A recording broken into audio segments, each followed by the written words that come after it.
Hi guys, this is absolutely shocking. So Matt Hancock, the former Health Secretary, was giving evidence at the COVID inquiry, where he confirmed that preparations for Brexit, or more precisely a no-deal Brexit, hampered other government operations, such as those to deal with the planning for a future pandemic. Work streams had to be stopped in order to prioritise leaving the European Union. Brexit ideology was put before people's lives. Have a listen to this. Thank you. Paragraph 8, some projects had to be rescheduled in 2018 and 19 due to competing priorities and civil contingencies. Is that a partly concealed reference to the fact that work streams had to be stopped to deal with the necessary preparations for a no-deal EU exit? Yes. There were other civil contingencies. For instance, there was a crisis of human body parts being left in hospital car parks that the civil contingencies team had to deal with. There were various other civil contingencies in that period, so it is not purely a euphemism for Brexit. It is an accurate description of the pressures on the civil contingent on the team. My God. Okay, I just want to show you this once again. It says, some projects had to be rescheduled in 2018 and 2019 due to competing priorities in civil contingencies. For example, we have not updated the public-facing 2011 pandemic flu strategy or produced a checklist for business, but have made progress on the work that sits behind them.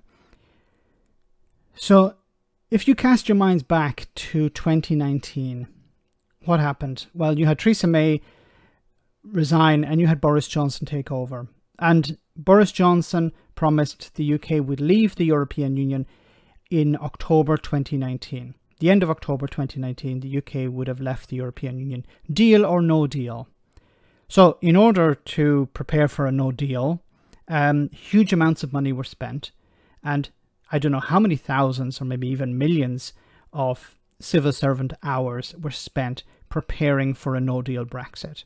Because they had to prepare for both, but a no-deal is more chaotic than a deal Brexit. So they were saying, if we don't get a deal, we have to prepare for a no-deal Brexit.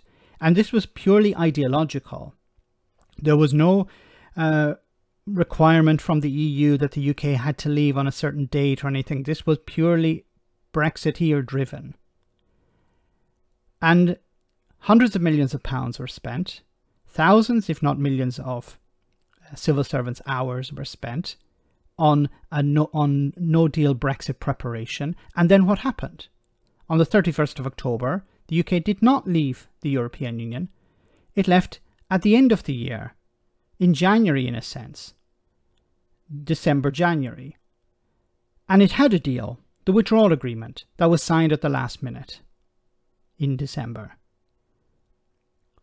So millions of pounds, hundreds of millions of pounds to prepare businesses, to prepare government, to prepare the public for Brexit when it didn't actually happen. And Boris Johnson and his Brexiteers knew that they were not leaving on the 31st of October. I remember saying it at the time. I said, it's impossible because the law was against that. The UK was not going to leave on the 31st of October. So money could have been spent on preparing, as you see here, preparing for the pandemic. Time could have been spent preparing for the pandemic, giving the team who are dealing with this strategy the time and resources necessary. But no, it was spent on Brexit instead, on a no-deal Brexit, which didn't materialise, even though Boris Johnson and many Brexiteers around him knew it wouldn't. Money wasted, time wasted. For what? To score a political goal, to convince the Brexiteers who backed Boris Johnson that he would get Brexit done. Later, of course, the withdrawal agreement was negotiated and Boris Johnson sold it as an oven-ready deal, and unfortunately he won an 80-seat majority on that. But here we have it. Government was redirecting resources away from pandemic planning to Brexit, a no-deal Brexit. I don't know what else to say. Let me know in the comment section, guys, what you think. As always, your comments are greatly appreciated. Thanks a lot.